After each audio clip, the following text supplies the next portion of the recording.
Good morning, everybody. Welcome to Jason Mackey's First 10, a short version podcast talking all things Pittsburgh sports. Today is Monday, October 21st, and we're coming off an exciting Steelers win 37-15 over the New York Jets at Acrisure Stadium. Recording this at about 2 in the morning. Just got home from the stadium.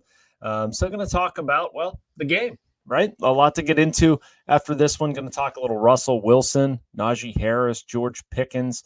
The offense looking a bit different, maybe the Steelers' big picture chances, what we learned after this. And first, want to remind you that we're brought to you by Edgar Snyder and Associates. If you're injured in an accident, you're probably wondering what's next. For over 40 years, Edgar Snyder and Associates has helped injury victims answer that question, whether it's gathering evidence, collecting medical records, or dealing with the insurance companies. Edgar Snyder and Associates has helped over 75,000 people handle what's next. Call 1-800-94-EDGAR or visit edgarsnyder.com for a free consultation. And remember, there's never a fee unless they get money for you. Pardon my eye. I know it looks a little bit funky. Had a dog accident on Friday morning. Had to get some stitches. Doing okay, but the eye does look a little funky, and there's only so much I can do with the glasses. So appreciate your patience and looking at me for about 10 minutes here. But first, going to start with Russell Wilson and the decision made by Mike Tomlin. That was the main point of my column. Obviously, some discussion last week, some consternation. Some people didn't understand why Mike Tomlin went away from Justin Fields, despite Fields going 4-2. He looked pretty good. Mike Tomlin's reasoning was basically that he wanted to get a look at this team with Russell Wilson under center, and he had more things to evaluate. Didn't get a chance to really write this, but I agreed with it. I agree with it now. I agreed with it then. I understand where he was coming from. And you basically want to see how your team responds to a different guy under center. This isn't so much a damning indictment or something like that of Justin Fields, although the Steelers' passing game was not what it could be. I think we saw some of that in this game. But, Justin Fields, even to himself, admitted, I guess to everybody else too, if he had played better, there probably wouldn't be a discussion. There's some things that he learned, some stuff he can do better. I really, really liked Justin Fields' answer on this topic as I got into on the podcast last week. But okay, let's flip ahead to tonight. Russell Wilson gets the start. It wasn't great early on. Russell Wilson used the analogy of a baseball player going 0 for 2. It didn't really start to feel it until he had either a home run or a double off the wall. However you want to phrase it, Russell Wilson eventually found his footing, found his rhythm. The offense seemed to find another gear out there. And frankly, I really liked what they had with Russell Wilson under center. I think a lot of people responded to him. The offensive line, it was so much of a discussion this week. Zach Frazier being out, Ryan McCollum stepping in. There have been so many injuries up front. Well, those guys did a really, really good job. That was one of the key stats in this thing, in my opinion. What Najee Harris was able to do, 21 carries, 102 yards, 4.9 yards per carry, and a touchdown. Najee really took over in the second half as the Steelers basically finished off the Jets. Maybe you didn't realize it, but at halftime, this was kind of a game. At the end, it wasn't. Steelers held them scoreless in the second half. 24 points scored, none allowed.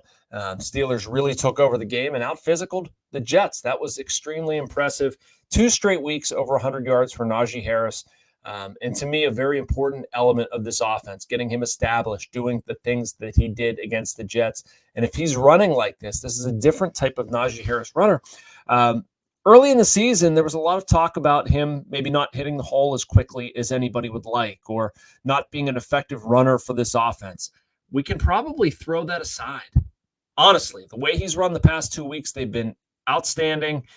You want that. You want what you have up front with the offensive line. But it wasn't just Najee Harris. Jaylen Warren got a little bit more involved this week. Wasn't a monster game by any stretch, but had 12 carries for 44 yards, a solid change of pace back. Overall, as a team, the Steelers rushed for 149 yards. Contrast that with what they did to the 2 biggest weapons, or, the Jets as a whole, 54 yards on the ground for the Jets. And you'll take that every day of the week. Breece Hall was a non-factor in this game, at least running the ball. Caught 6 passes for 103 yards. That's obviously something the Steelers are going to want to clean up. But you look at the rushing totals and how they handled themselves in that facet, it was very, very good. But once again, that's not all we were looking at. Another big part of tonight's game that I thought is important, should be talked about, probably a discussion point for next week and going forward, was the chances that Russell Wilson gave George Pickens. Once again, a storyline that was talked about a whole bunch earlier this season, and basically how to get more out of George Pickens, involve George Pickens, get him the ball, have him feeling good, get him in the end zone, throw it downfield, take chances, however you want to frame that conversation. Well, it happened against the Jets.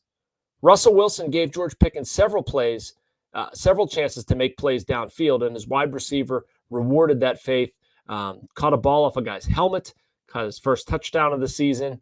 George Pickens was absolutely a factor in this game, caught 5 passes, I believe.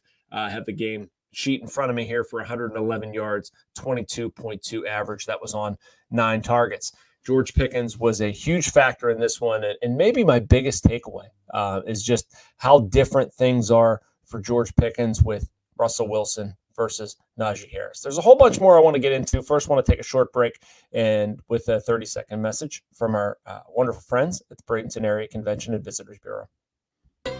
Embrace the laid-back charm of island life while sinking your toes in the sand and discovering real, authentic Florida in the Bradenton area. Unspoiled beauty and pristine beaches, a vibrant waterfront downtown energized by local arts and culture, fresh Floridian cuisine with a flourish of rich history, and friendly locals ready to welcome you to this preserved paradise on Florida's Gulf Coast. Plan your visit today at BradentonGulfIslands.com.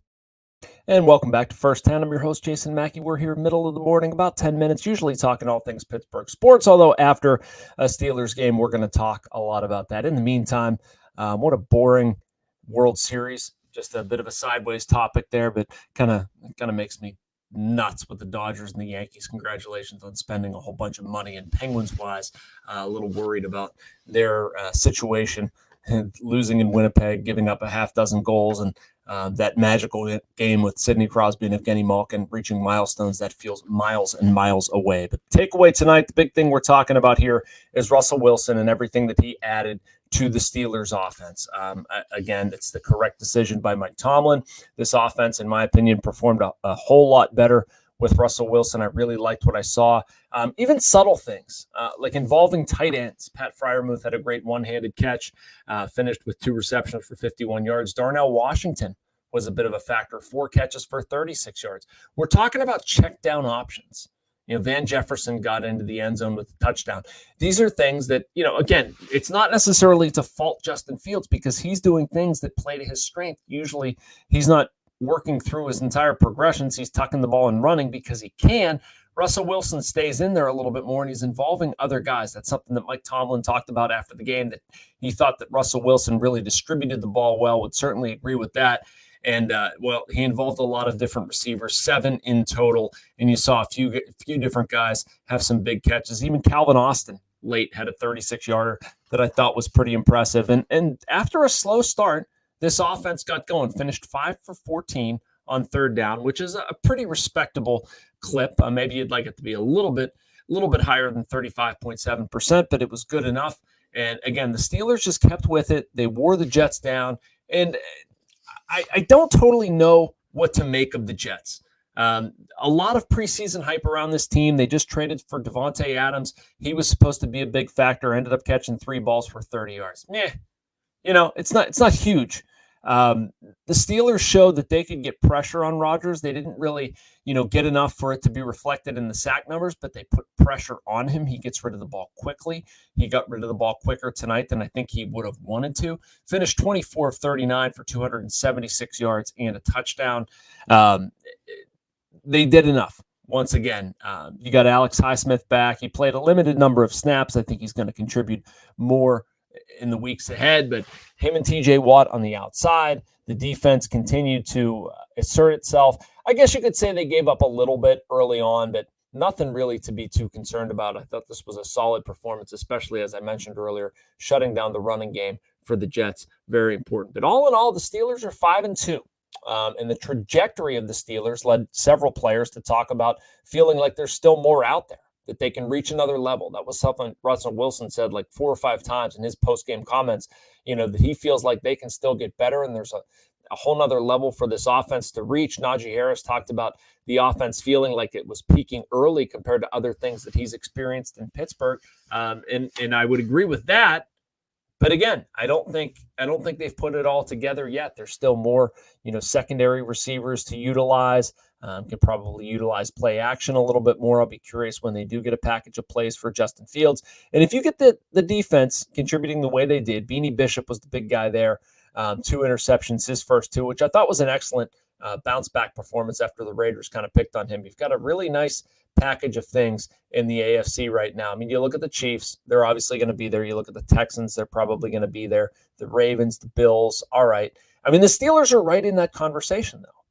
They're right in that conversation. We talked about the importance of them getting off to a fast start, and they've done it through 7 weeks. Hasn't always been perfect, but they played well. They're a team on the rise, and we saw it tonight with Russell Wilson, a new quarterback, opening up some different things. So really excited to see where they go from there. And again, I would agree with those guys that there's another level to reach, but certainly saw a lot of encouraging stuff at Acrisure Stadium tonight. Thanks so much for watching this episode and everything that we do here. Appreciate it. There are post-game streams. There's these things every day. Put out a lot of content. You guys consume it. You're the best. And make sure you check back here tomorrow around the same time. And we'll have more for you. Thanks for watching First 10.